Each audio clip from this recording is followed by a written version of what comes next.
आज का वचन। पहला पाठ नहेमिया का ग्रंथ, अध्याय 8, पद संख्या 2 से 6, 8 से 10। पुरोहित एजरा सभा में संहिता का ग्रंथ ले आया। सभा में पुरुष, स्त्रियां और समझ सकने वाले बालक उपस्थित थे। ये 7वें मास का पहला दिन था। उसने सवेरे से लेकर दोपहर तक जलद्वार के सामने के चौक में स्त्री पुरुषों और समझ सकने वाले बालकों को ग्रंथ पढ़कर सुनाया। सब लोग संहिता का ग्रंथ ध्यान से सुनते रहे। शास्त्री एजरा विशेष रूप से तैयार किए हुए लकड़ी के मंच पर खड़ा था। उसकी दाहिनी ओर मत्तित्याह, शेमा, अनाया, ऊरिया, हिल्किया और मासेया थे और उसकी बाईं ओर पदाया, मीशाएल, मल्किया, हाशूम, हशबदाना, जकरिया और मशुल्लाम थे।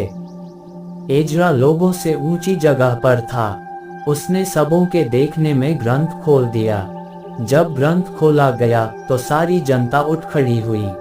तब अज़ा ने प्रभु महान ईश्वर का स्तुति गान किया और सब लोगों ने हाथ उठाकर उत्तर दिया, आमीन आमीन। इसके बाद वे झुक गए और मुंह के बल गिरकर उन्होंने प्रभु को दंडवत किया।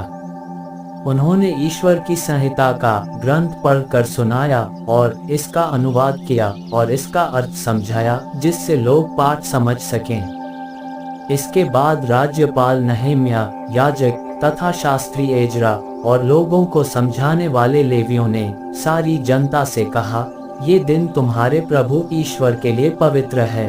उदास होकर मत रो, क्योंकि सब लोग संहिता का पाठ सुनकर रोते थे। तब अज़ा ने उनसे कहा, जाकर रसदार मांस खाओ, मीठी अंगूरी पी लो और जिसके लिए कुछ नहीं बन सका उसके पास एक हिस्सा भेज दो, क्योंकि ये दिन हमारे प्रभु के लिए पवित्र है। उदास मत हो, प्रभु के आनंद में तुम्हारा बल है। दूसरा पाठ कुरिन्थियों के नाम संत पौलुस का पहला पत्र, अध्याय 12, पद संख्या 12 से 30। मनुष्य का शरीर एक है, यद्यपि उसके बहुत से अंग होते हैं और सभी अंग अनेक होते हुए भी एक ही शरीर बन जाते हैं। मसीह के विषय में भी यही बात है। हम यहूदी हों या यूनानी, दास हों या स्वतंत्र, हम सब के सब एक ही आत्मा का बपतिस्मा ग्रहण कर एक ही शरीर बन गए हैं। हम सबों को एक ही आत्मा का पान कराया गया है। शरीर में भी तो एक नहीं बल्कि बहुत से अंग हैं। यदि पैर कहे मैं हाथ नहीं हूँ इसलिए शरीर का नहीं हूँ, तो क्या वह इस कारण शरीर का अंग नहीं? यदि कान कहे मैं आँख नहीं हूँ इसलिए शरीर का नहीं हूँ, तो क्या वह इस कारण शरीर का अंग नहीं? यदि सारा शरीर आँख ही होता तो वह कैसे सुन सकता? यदि सारा शरीर कान ही होता तो वह कैसे सूंघ सकता? वास्तव में ईश्वर ने अपनी इच्छानुसार शरीर में एक एक अंग को अपनी अपनी जगह रचा। यदि सब के सब एक ही होते तो शरीर कहाँ होता? वास्तव में बहुत से अंग होने पर भी शरीर एक ही होता है। आँख हाथ से नहीं कह सकती मुझे तुम्हारी जरूरत नहीं, और सिर पैरों से नहीं कह सकता मुझे तुम्हारी जरूरत नहीं। उल्टे शरीर के जो अंग सबसे दुर्बल समझे जाते हैं वे अधिक आवश्यक हैं। शरीर के जिन अंगों को हम कम आदरणीय समझते हैं उनका अधिक आदर करते हैं और अपने अशोभनीय अंगों की लज्जा का अधिक ध्यान रखते हैं। हमारे शोभनीय अंगों को इसकी जरूरत नहीं होती। तो जो अंग कम आदरणीय हैं, ईश्वर ने उन्हें अधिक आदर दिलाते हुए शरीर का संगठन किया है। यह इसलिए हुआ कि शरीर में फूट उत्पन्न न हो, बल्कि उसके सभी अंग एक दूसरे का ध्यान रखें।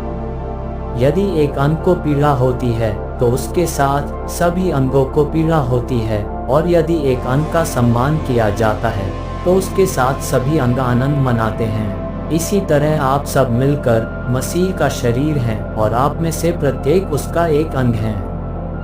ईश्वर ने कलीसिया में भिन्न भिन्न लोगों को नियुक्त किया है, पहले प्रेरितों को, दूसरे भविष्यवक्ताओं को, तीसरे शिक्षकों और तब चमत्कार दिखाने वालों को। इसके बाद स्वस्थ करने वालों, परोपकारकों, प्रशासकों, अनेक भाषाएं बोलने वालों को। क्या सब प्रेरित हैं? सब भविष्यवक्ता हैं? सब शिक्षक हैं? सब चमत्कार दिखाने वाले हैं, सब स्वस्थ करने वाले हैं, सब भाषाएं बोलने वाले हैं, सब व्याख्या करने वाले हैं। यह प्रभु की वाणी है। सुसमाचार संत लूकस अध्याय 1 पद संख्या 1 से 4 और अध्याय 4 पद संख्या 14 से 21। जो प्रारंभ से प्रत्यक्षदर्शी और सुसमाचार के सेवक थे, उनसे हमें जो परंपरा मिली उसके आधार पर बहुतों ने हमारे बीच हुई घटनाओं का वर्णन करने का प्रयास किया है। मैंने भी प्रारंभ से सब बातों का सावधानी से अनुसंधान किया है।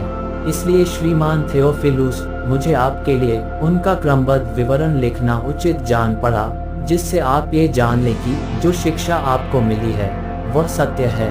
आत्मा के सामर्थ्य से संपन्न होकर ईसा गलीलिया लौटे और उनकी ख्याति सारे प्रदेश में फैल गई।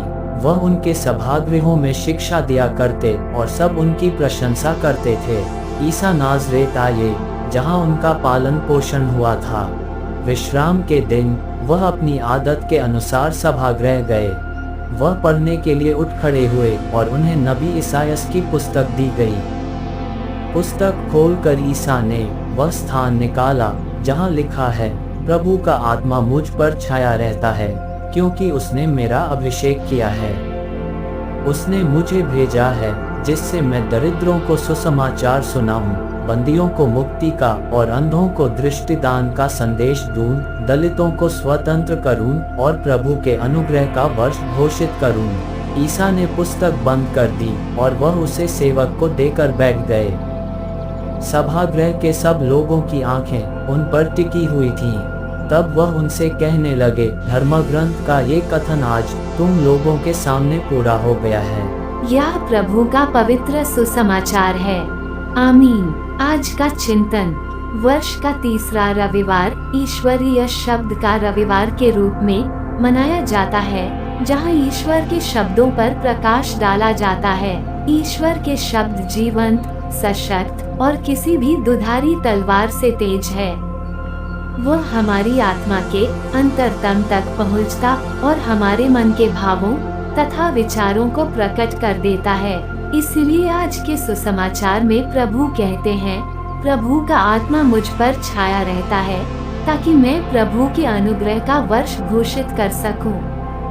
इस तरह यीशु न केवल अपने व्यक्तित्व की पहचान रखते हैं, बल्कि वे अपने मिशन कार्यों का बखान करते हैं, जिनमें न केवल स्वयं के प्रति उनकी व्यक्तिगत जिम्मेदारी झलकती है, बल्कि दूसरों के लिए भी दया के कार्यों का विवरण मिलता है, जो उनके मुक्ति कार्यों की परिपूर्णता है।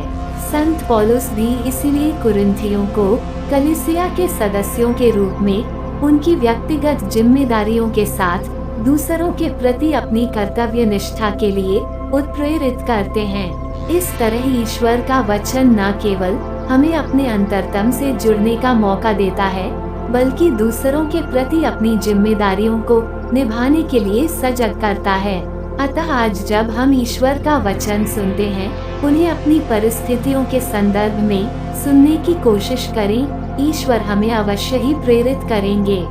आमीन।